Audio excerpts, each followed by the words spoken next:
SEN stream. Today we ask, why is nighttime in the middle of the day? We speak to Dr Alizon Draper about the CASPS coursework. We have a practitioner skills exclusive for you guys. We take a look at the BPAT application, and stay tuned to find out.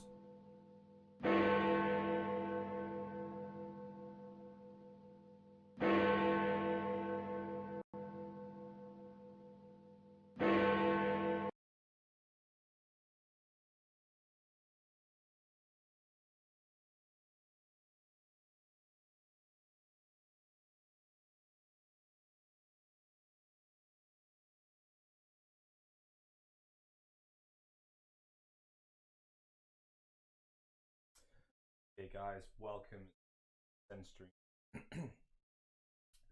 Again, my introductions need a bit of work, but I feel like they're getting better, and the bongs, the pressure, fine. What I would like to say first is that we are going to kick off with the module updates first thing that, and to do that, we're going to start with research one, simply because we have Liza Draper coming in to talk about the CASP thing. Now, I believe some of you had some discussion with Regina at the PAT session this week. Now, we're going to get Liza in as well. She's going to have the opportunity to just sort of say a few bits, like Claire did last time, about, you know, what can we do well, what mistakes are good to avoid. And I believe she's already had some questions from a number of students regarding this assessment as well. So what I'd say is I just need to go and get Liza. She's sat next door. So stay tuned. We'll be about 1 or 2 minutes just while we get set up. I'll have a short interview and then we'll carry on with the stream from there. Okay, so I'll catch you guys in 2 minutes time.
Liza, welcome to SEN stream. Thank you. We've got a dual camera setup this week, which is just gonna change the whole format. It's gonna make it amazing. So, it currently looks like we're sat really close to each other. We are in some ways, but it's fine. So we're gonna take the opportunity to just have a little bit of a think and a bit of a chat about the CAFS coursework, which is the first coursework you guys will be doing for research methods. So, the first question I'd like to start with is just basically, what can students do to do well in this assessment from your perspective? Well, the main point of the assessment is about developing your skills in critical appraisal, taking apart a paper in terms of its methods. Because actually, before you give any weight to the results of any kind of paper, quantitative or qualitative, you need to know that it was a well done study. So the main point of the exercise is that developing your skills of critical. So what you really need to focus on when you've chosen one of the papers, the smoking or the eating one, is actually focus on the method. Sometimes people get a bit diverted thinking, oh, I need to think about the relationship between diet and cardiovascular disease, or what the evidence is on smoking and family health. that's a side issue. What we're wanting you to focus here is using those CASP criteria, interrogate these papers in terms of their methods. So was the design appropriate? Did they told you how they interpreted the results? Do you think those findings are credible? So forth. So it's very much you just walking through those CASP criteria and taking these papers. Excellent, good stuff. So if I was a student kind of approaching this assessment, is there some key things that I'd probably like want to avoid doing? So what kind of common mistakes do you come across from? Well, I guess the first one is, like we just said, is people often getting sort of a bit diverted, thinking they need to comment perhaps, the epidemiology, cardiovascular disease. No, that's not the point of the exercise. It's focusing on the method. That's, I guess, the key one. Excellent. Now, I believe you've already been approached by some students with regards to some questions about things like references and structure. So I think a key question that comes up with a lot of assessments across the course is how many references would a student kind of be expected to? Well, that's the kind of, how long's a piece of string question. So you will know, as I said in class, so this is the length of the critique should be 1,500 words, but excluding references, because actually if you want to do a good critique, it's very useful you to read around some of the references that I've given you, perhaps explore some others. It will add to your critical understanding of methods. So we want you to reference, but obviously you don't want to just be sort of shoving them in willy-nilly. So I always say the Lancet rule of thumb.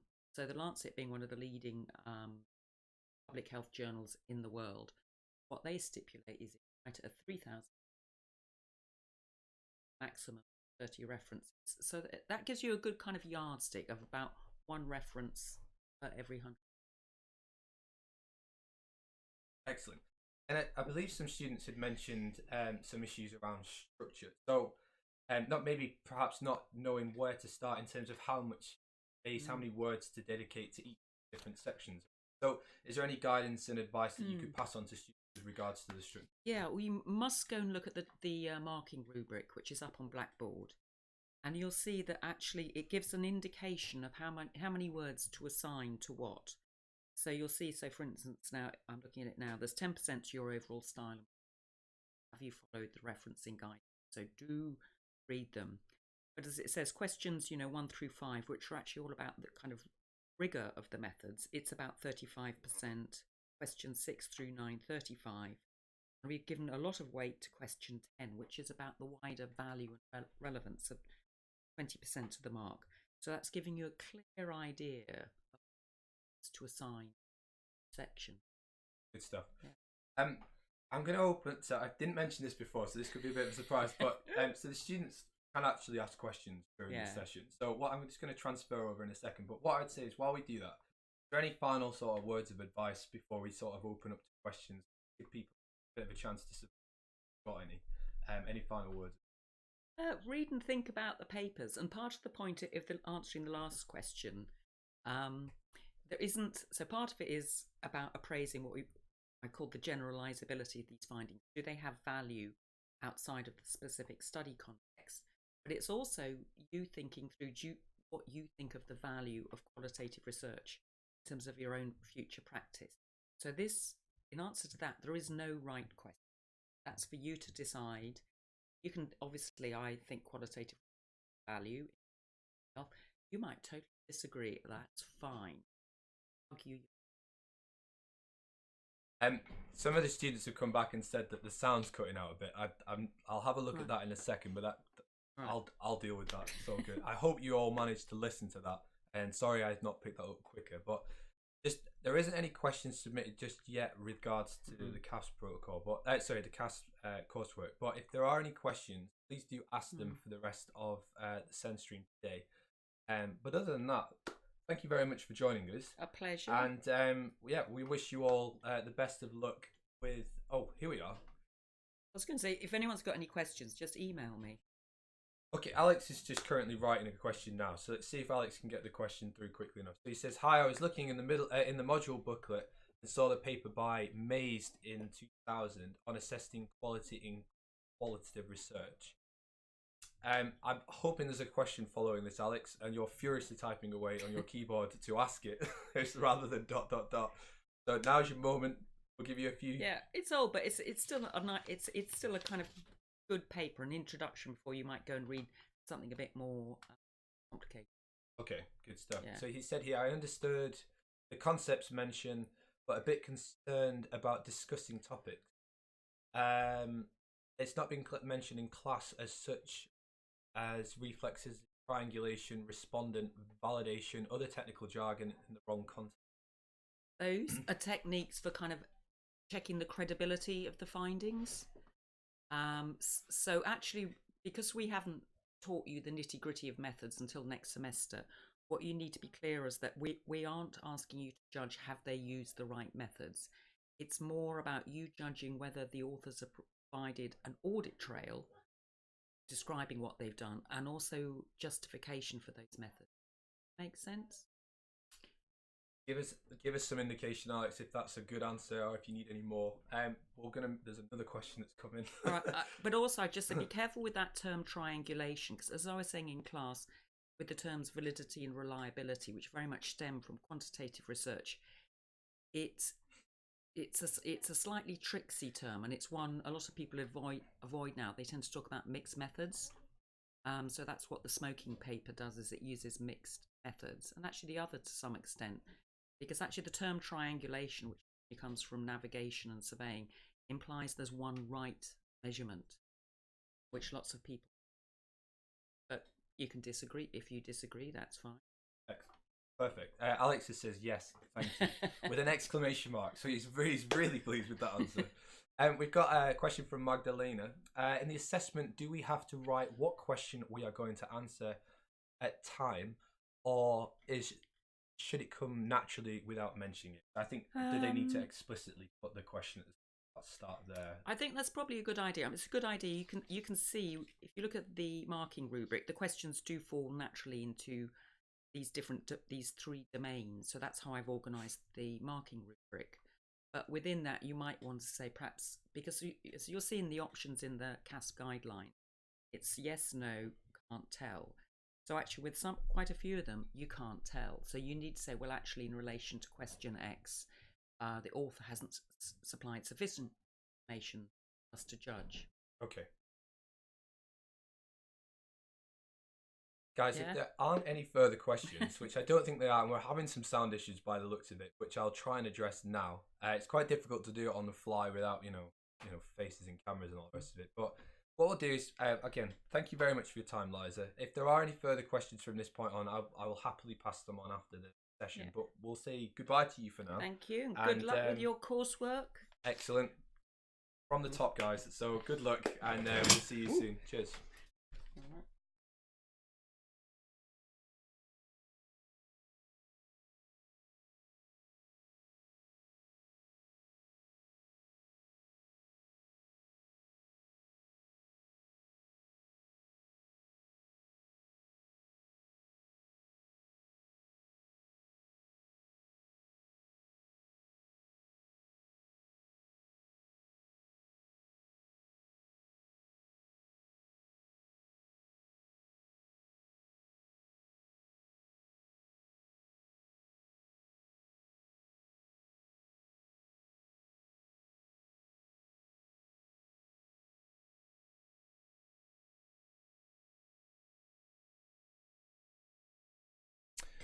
Okay, guys.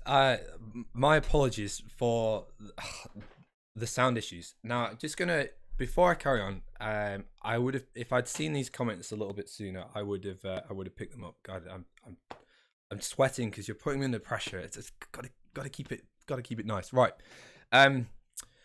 Please, could someone on the chat just confirm whether the sound is okay? It could be that my computer is running.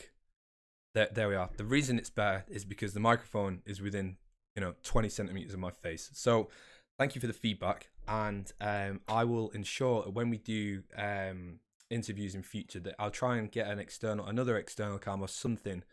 I think again, I'm going to do a session in the PATS session about how I do this stream. And one of the things that is important is making sure you don't have background noise. So you guys can probably tolerate my dodgy hair and you know, the video quality and stuff, but the sound is the most important. So thank you for letting me know. I'll definitely work on it for any future interviews that we do, and then we'll go from there. But let's regroup, let's regather, and let's have a look at some module updates moving forward. Change this slightly the format this time. So hopefully you found the interview with Liza useful and helpful. It essentially just gives you a little bit more insight and a bit more sort of rich information as to regards to how you guys can do well on these assessments. And that's, you know, we're here to make sure that you do well, that we encourage you to do well on these assessments. And I believe, like I say, some of you can't make PATs, so it's important that if we have some form of recorded version of what the tutors are saying with regards to the content. So hopefully that was useful. Any more questions, do feel free to ask. I see them, they're all in front of me here. And again, if there's any questions that pop up with regards to anything, if I can answer it, I will. If I can't, I'll try and find out and do my best to do that. So as we started with research methods for health sciences 1, we will continue with that.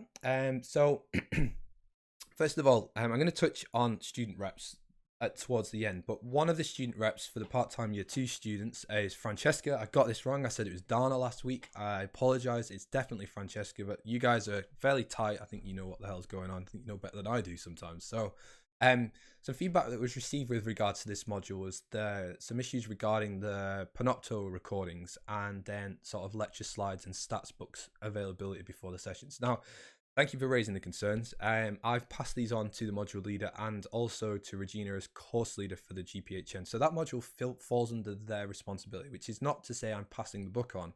It's just I've made some suggestions about the Panopto. So the issue with the Panopto is that there hasn't been a 2018 folder recorded. So the recordings exist. They're just not in the right place for you guys to find it. So that's an easy solution. So any of the sessions that have been recorded until this point will now be available once the folder's created, and I'll make sure that the module leader makes that very clear to you. Secondly, I've asked about the lecture slides and stats booklets, and I can come back to you once I find out a little bit more on that front.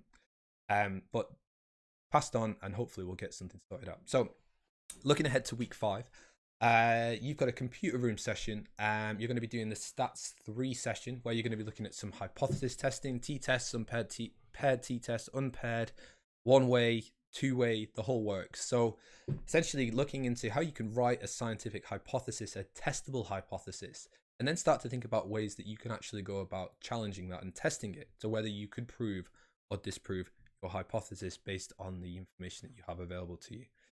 So there's the stats exercise 3 and the SPSS tutorial 2, part 1. This is taken from the module timetable, so go ahead and have a look at that.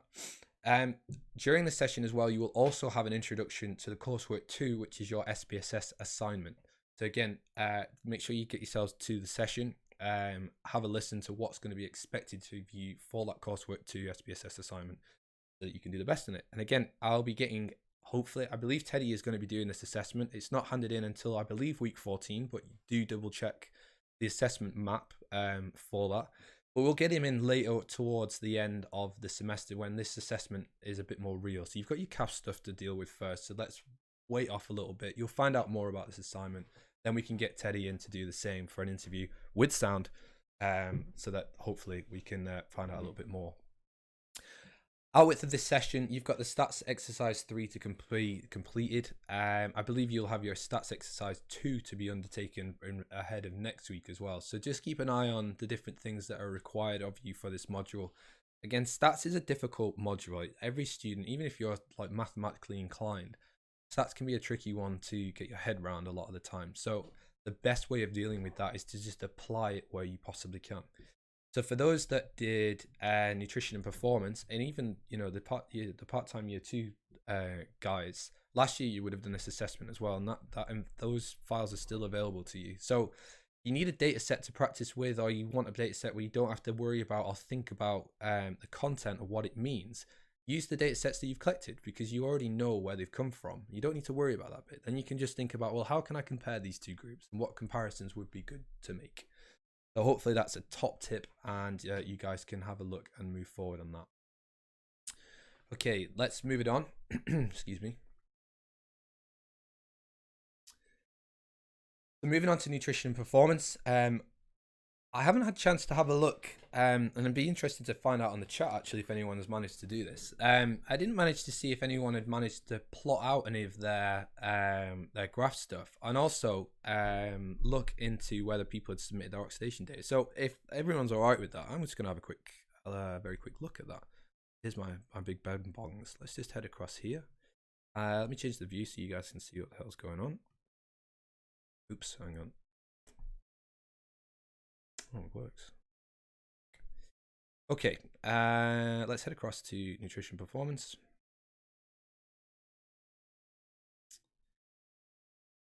Level 7.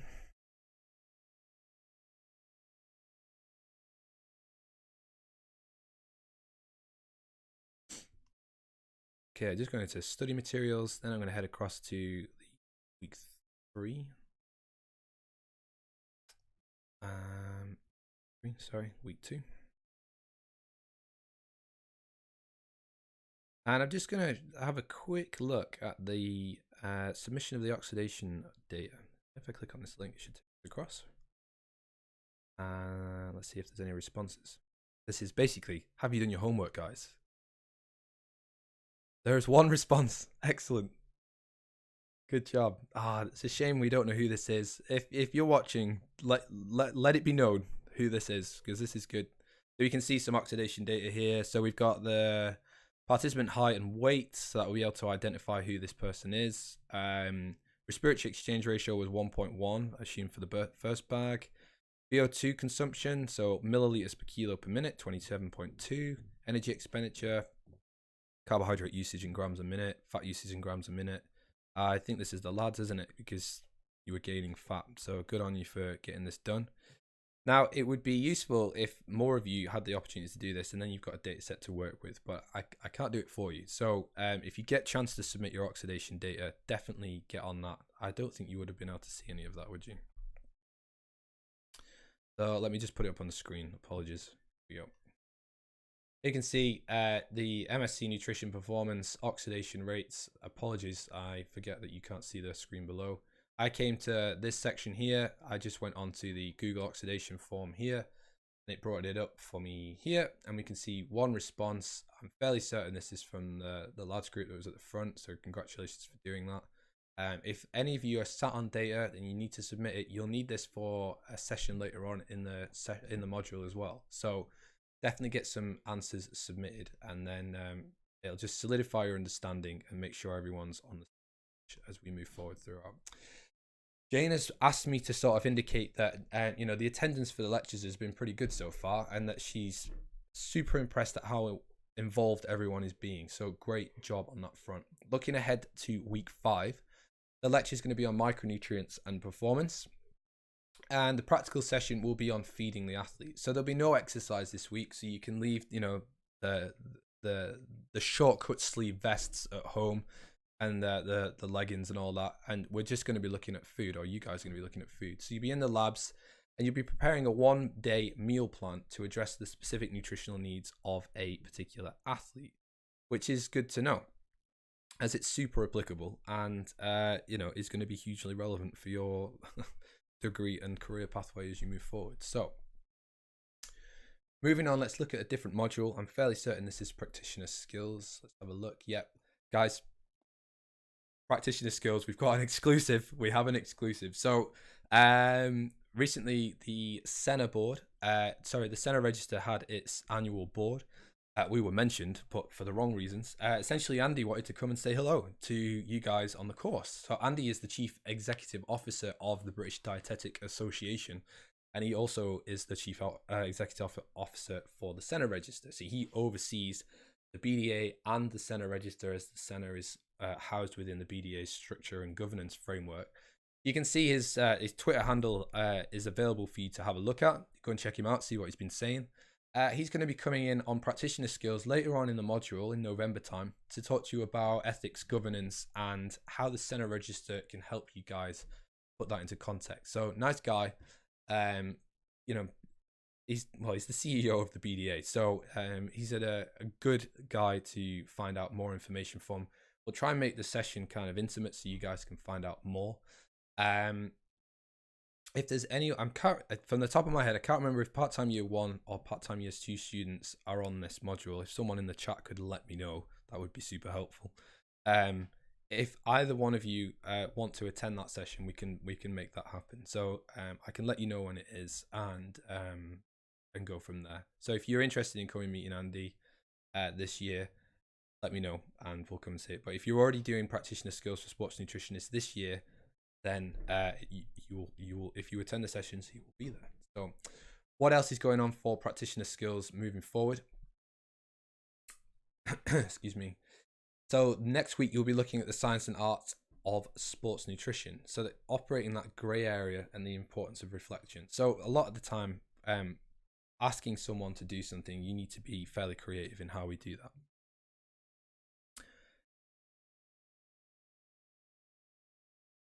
Okay, sorry, I've just seen some chat. Not sure what's going on with Madalena. Message retracted. It's not a guy, it's me, haha. Right. Anyway, I'll come back to that. Vicky, thank you. Part-time 2 is on this module, which means part-time year 1 students. If you want to attend the session, I will put up a notification when I know for definite he's coming in, and you can make arrangements to come in for that session, and I'll let Sanjoy know. I think it's one worth getting involved with. There's also no guarantee that he'll be here next year when you do that module. So take the opportunity while you can. Okay. So the science and arts of sports nutrition, operate in that grey area. So again, trying to get people to do stuff, particularly if you're trying to change their energy requirements, or if you're getting them to calorie restrict, or if you're asking them the opposite, you're asking them to consume lots of foods, when in actual fact they might want to not be consuming that much food at all. And being quite generic, obviously your intervention would be very specific. But it's basically that riding that line between applying the science, but also ensuring that your intervention takes place. The science might say, you know, this horrendously invasive, obtrusive, and impractical solution results in the biggest increase in lean mass, for example. It's not going to be practical for a guy who's already doing 20, 25 hours on the bike if they've got to completely change the way that they're living. So then how can you then take the most of that particular intervention and turn it into something that's meaningful and that the person can actually undertake? So that's what Sanjoy is going to go through with you next week. So make sure that you get yourselves down to the session, get involved, and I will find out more about when Andy is arriving. I'm fairly certain we've just sealed a date.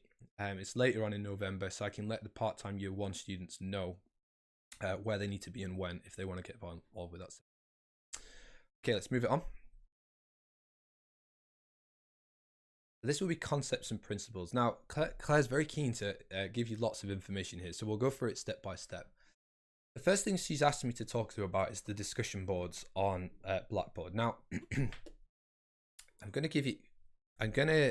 I'll just have a look at the question in a minute, Alex, but let me do these and then I'll come back to you. So, discussion boards for asking questions. Now, from the lecturer's perspective, we have anything from, like, some of the bigger modules that I run on could be sort of 60, 70 students. Smaller modules, I've got, 7 or 8. So for the 7 or 8, it's not so bad when a student emails you, because you can just email them back. However, on the larger modules, particularly like concepts and principles, I was to be receiving emails left, right, and centre from students.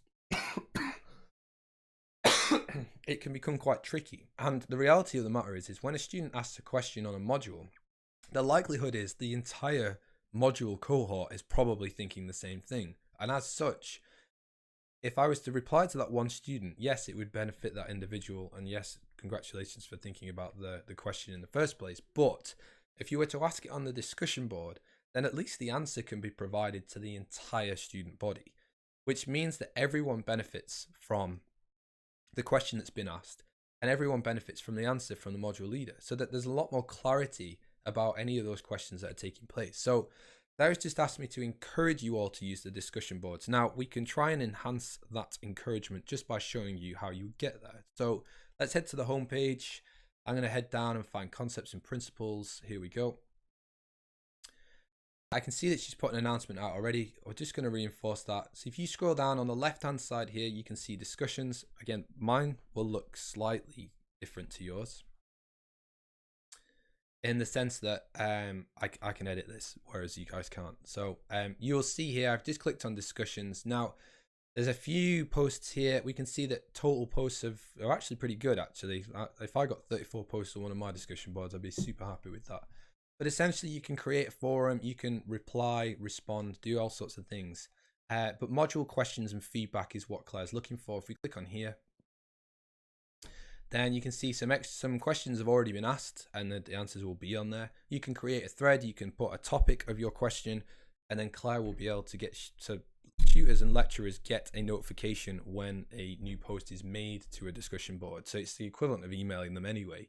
It's just that when we respond, the whole class will get to see the answer, and therefore it's kind of this building this idea of a community, that you're on a course with your peers and you're going to help everybody out. So helps us out, helps all your peers out. So any questions for Claire with regards to concepts, get it posted on the blog, on the discussion board. Now, there was some feedback on this module with regard for some extension work, which is, you know, next level. Like, I don't get many undergraduates asking me to do more work, so good on you guys for asking for extra stuff. It shows that you're hugely keen. So Claire has directed you some reading here. So there was the Forhuni, I can't pronounce that name. It's on the screen, you can read it. Which is the dietary fat and cardiometabolic health. So have a look at it if you get a chance to, put it on your to-do list. And Claire, yeah, has assured me that this has merit for review in concepts and research methods 1. So take a look at it. It's a good paper. It extends your work and extend your understanding, and you can go from there. There's the mid-semester quiz. Now, we did the first quiz. We had Claire in. She came and talked to you about the different outcomes, how your result would have sit in the context of the rest of the cohort. So she's going to be repeating that, and she's going to do a mid-semester quiz. So at the moment, we're in week 4. Next week will be week 5. And then after that is week 6. In week 6 is the student engagement week, so there will be different activities for you guys to attend. If you can make it, the idea is that you attend. But she'll be putting in a mid-semester quiz so you can just double check and just get a gauge on how you're doing. Because she kind of posed this question to me and said, you know, is concepts doing what you expect it to do? Are you confident that you would be able to answer these things well? So she's given me the kind of benchmark that if you do think that you're doing well in concepts and you feel confident that you're covering the material that you should be recovering, then you should be achieving 80% plus in this mid-semester quiz. Now, I believe the feedback for the first quiz wasn't immediate. On this one, the feedback will be provided on submission. So once you've completed the mid-semester quiz, once you click submit, you'll get the feedback and your score immediately. So it just gives you that instant kind of, this is what kind of mark I got. So take the opportunity to check that out when it gets made available, and just give a chance to sort of test yourself. So how are you doing? Could you be doing more work? Or is there specific areas where you've fallen down on some questions that you can maybe do a little bit of extra reading on? It'll help you just gauge the level where you're at. Claire's asking for some feedback on the module as well. So just generally, how is the module going? Again, lecturers, module leaders thrive on feedback, because it means that we just get this insight as to whether what we're doing is appropriate for you guys. You guys are our students. The only reason the module exists is because you guys are sat in front of us. So if it's not working for you, we need to know. And if we don't know, we can't do anything about it. So feedback via the discussion board, it's used. Please do make use of it if you can. Finally, she's upping the ante a little bit here. She's just kind of giving you a reminder that, you know, you'll have your in-class test in week 12. Basically, she's posed the question that you need to be able to summarize the process of digestion, metabolism, and absorption of each macronutrient in around 10 to 15 steps. Now, is that you? Can you do that? If I said to you, tell me about the digestion, metabolism, and absorption of a fat molecule, would you be able to do that in 10 to 15 steps now? Because you won't have the resources available to you in an in-class test. So check it out. Ask yourselves these questions and go, realistically, can I do this? And if you can't, then maybe make some steps to try and change that behavior and solidify your knowledge. Now, before we move on, Alex, let's go to the chat. The chat is on fire today, guys. It's just good to see, actually. It makes the whole thing a bit more entertaining. So Alex has asked here another question, Mike. I graduated last year, but I haven't completed the AFN. Let's just have a quick look. The AFN registration. Was thinking of leaving it until the end of this course. Any thoughts on whether it'd be better to leave it or do it now, or no difference? Excuse me.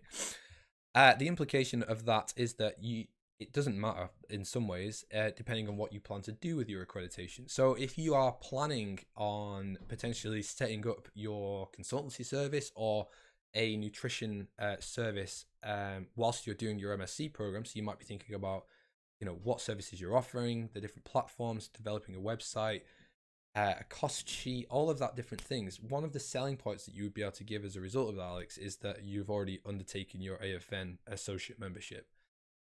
You could also use the MSc as a demonstration that you've furthered your knowledge, which would be good for you stepping up to the AFN's registrant membership as well. So you do it now, you've got some benefits there. It's not the end of the world. You could just use the access via following the MSc program. All I would say is that it's not likely to happen until around about October next year, because that's when we get the final marks for all of your assessments, including your dissertation. So you might be thinking May, June time would be good. In actual fact, it's more like October. So if that becomes an issue for you, then use your previous qualification to undertake your associate membership. Moving on. I believe this is the extra training sessions for, so Jessica is continuing to do the extra training sessions for concepts and principles. This next Tuesday, she's going to be covering the physiology of the fed and fasted state. So that's next Tuesday. And there's a worksheet available for this activity, which is posted on the Blackboard folder on concepts and principles. Now, it'd be interesting to see in the chat if anyone, just curious to know how many people are actually undertaking those additional training sessions and what they think of them. So if you are watching and you're undertaking them, just give me a little message in the chat so I can get a little bit of an idea of how many people are going to them. Excuse me. I'm really sorry about the cough, guys. Okay. PAT session. PAT's again 12 till 2 next Tuesday. I believe this time it will be with the library. They're going to be looking at ref works and referencing from the library, as far as I'm aware, and it's not changed. So the university uses the RefWorks, platform. RefWorks, I use this for my PhD as well, and it's actually really good because it integrates very easily into Microsoft Word. I believe most of you will be using Microsoft Word to fulfill assessments and criteria, and will be undertaking these for. Sorry, I just realized you're still looking at the chat. We'll be using this for your dissertation as well. So RefWorks integrates really nicely into Word and works nicely. And also you'll get the support from the library if anything goes wrong with it, or if you want to maybe change the output style or whatever it is. So head across to the session, because again, it will be good for your CASP stuff because it's still in week 5, so you've still got time to do that. It will also be good for your concepts and principles essay if you get across there and you want to integrate using a reference manager into that. And looking longer term, any assessment that you do that requires a reference section, and also your dissertation, which will have a huge reference section, it will be super helpful for that. I recommend RefWorks. It works really well. You can have a little link on your desktop, on your internet browser, which will if say you're on the page of a reference that you're interested in, you can just click on this little button and it will extract all of the reference information for you. This is what the library will talk you through, how to do these types of things. It will extract all of that information for you, insert it as a reference into your reference data bank, and then when you go into Microsoft Word, you can use Right Insight to do that. Similarly, it works nicely with Google Scholar. Let's have a quick look at that. If I head across, so these are just some stuff that I've been looking at recently, but if I head across to Google Scholar, now say you already know, I've just realized you do this.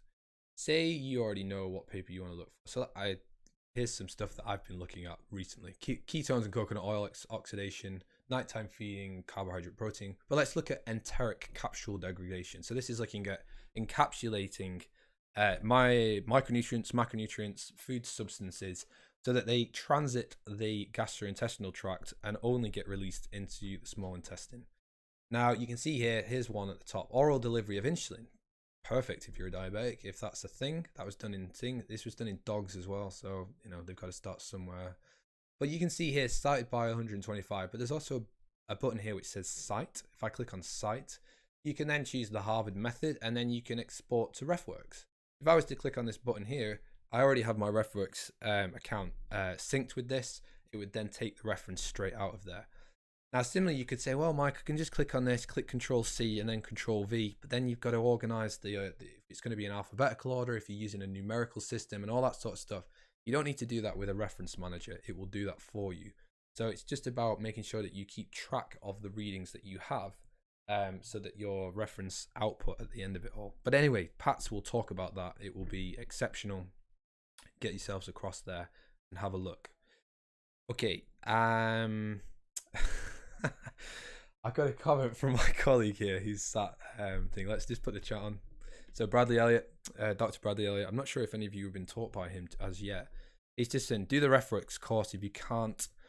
Referencing software will save you so much time. That, again, it's not just from me, but from a different academic as well. So yeah, get involved, get it done.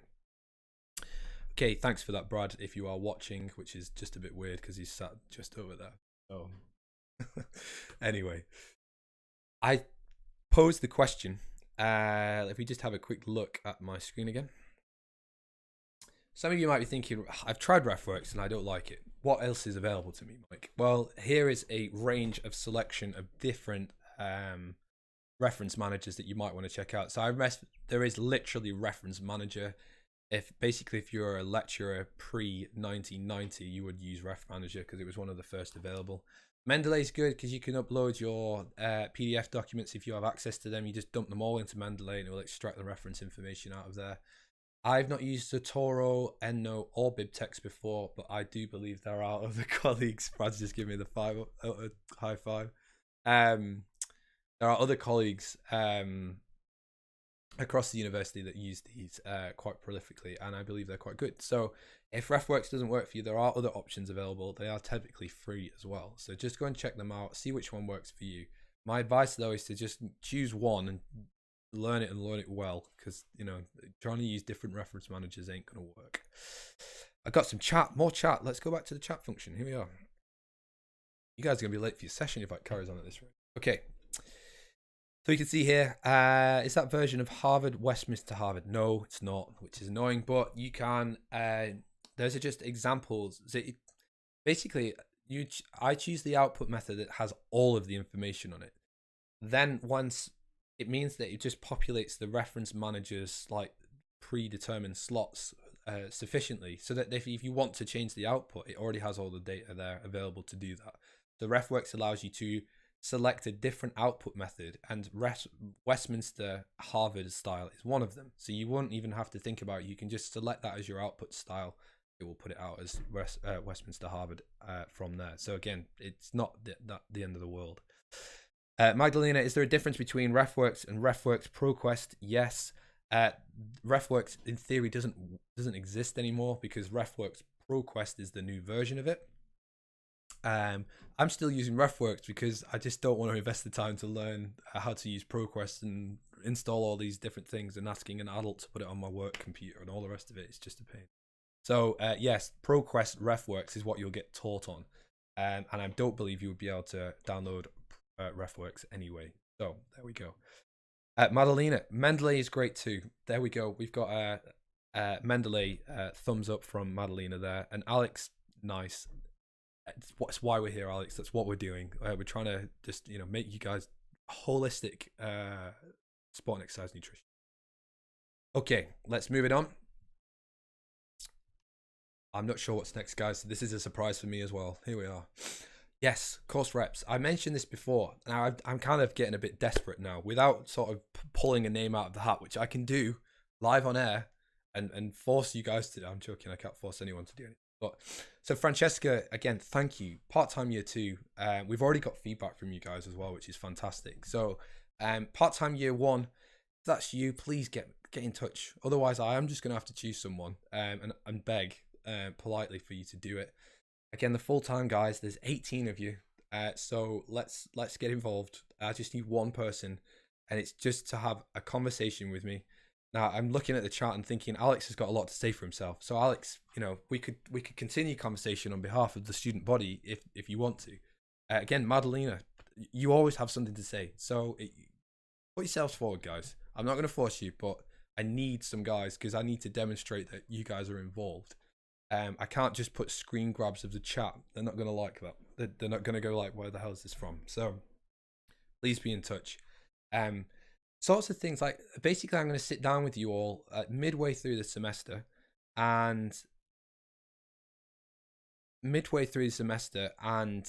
just ask you for some feedback. Like, I'm going to give you some Google forms that you can distribute across to your peers so that they can fill it out so you can get a good consensus.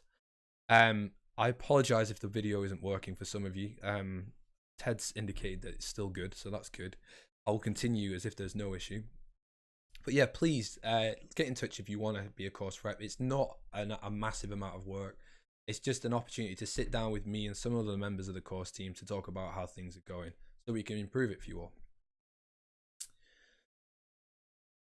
Finally. Okay, yeah. I always do the training opportunities thing. So I mentioned this right on week 1 as to what this is. So this, just to be absolutely clear, so the BODPOD assessment team is an extra addition to your MSc. It does not influence your MSc, nor is it a part of it or contribute any credit to it whatsoever. However, we run the fitness testing. We run the fitness testing service with as a consultancy for external clients to come in to have various things done. And one of the most successful elements of that is the BODPOD assessment that we do.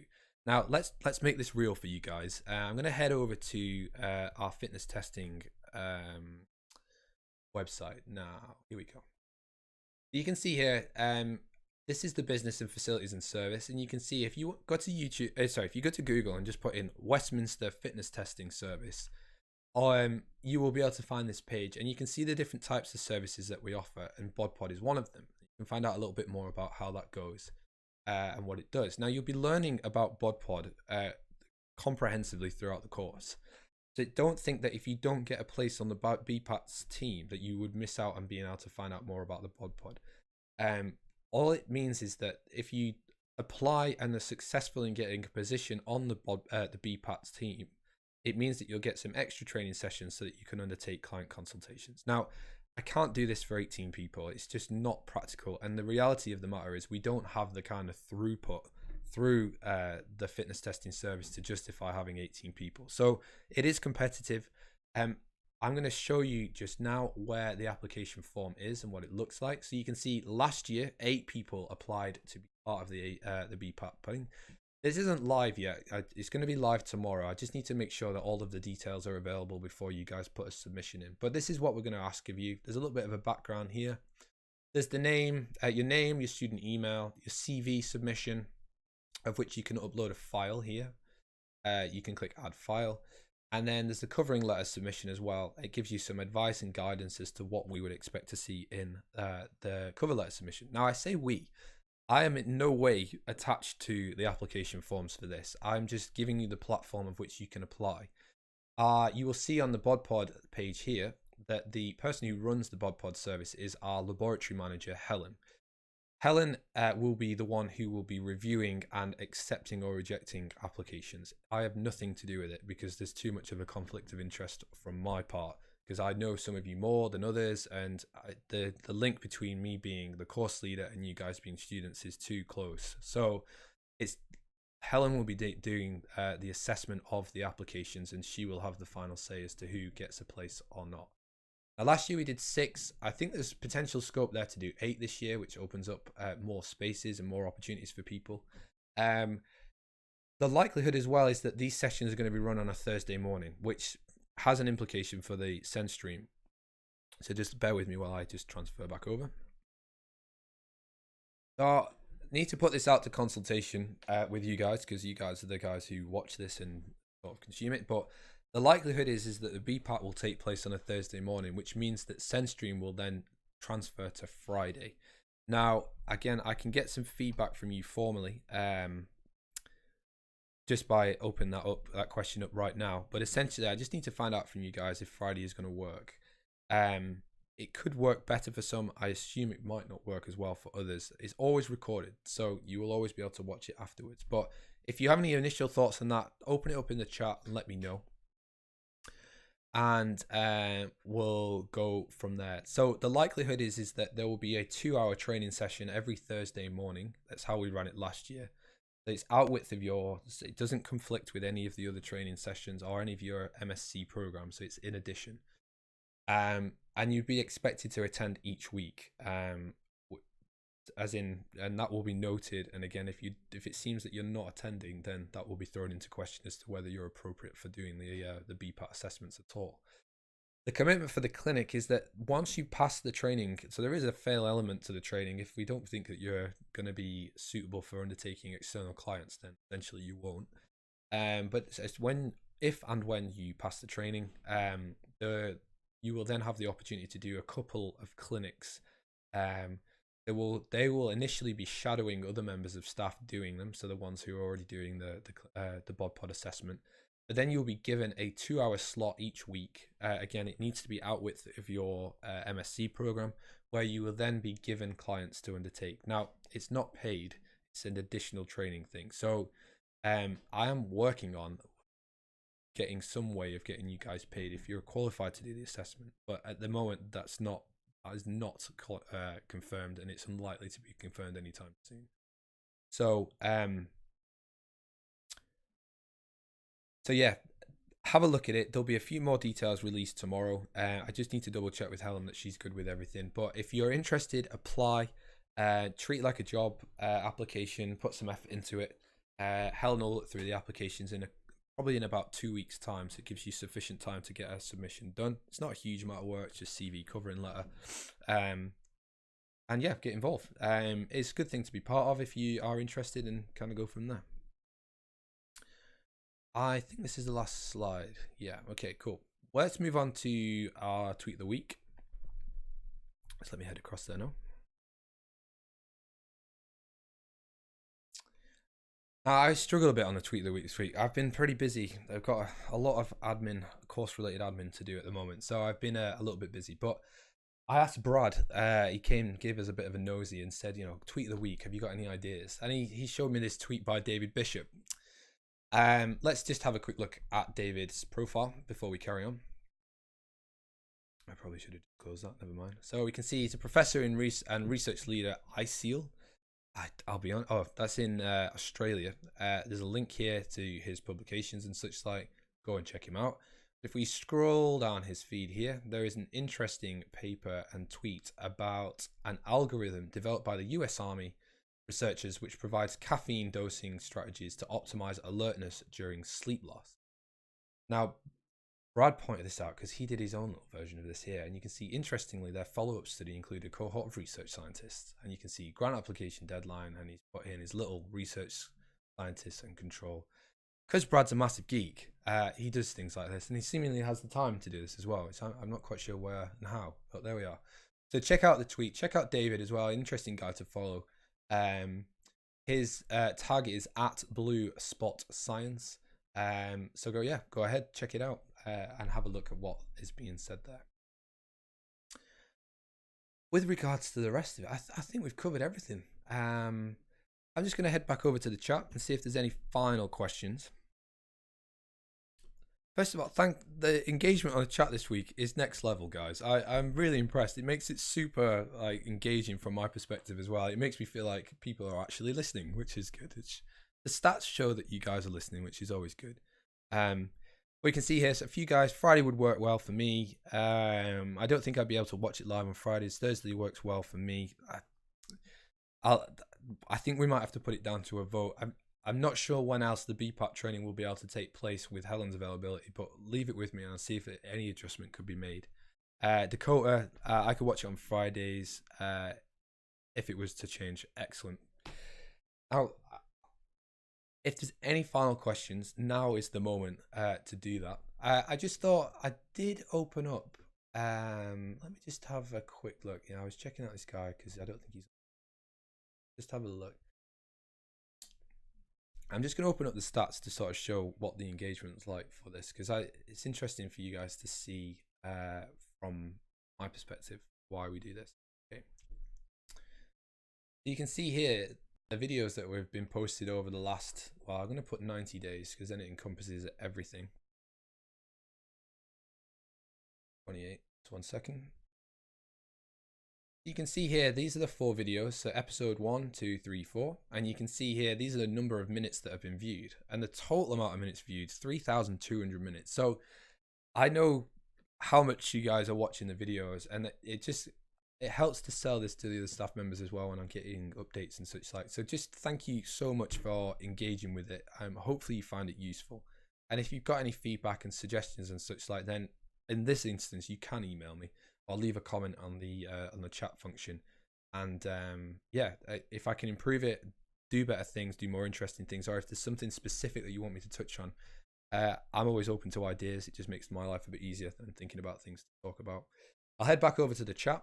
If there's any more questions, I'll answer them. But other than that, it's been good. So let's leave it there. Thank you very much once again for all of those guys that have commented and posted and watched. And if you've got any questions, issues, let me know. But other than that, let's look forward to week 5. Make sure you turn up to the sessions, get involved. And if there's any issues, concerns, get back to me. I need some course reps. Please get in touch. But other than that, thanks very much for watching, and I will see you next week. Cheers.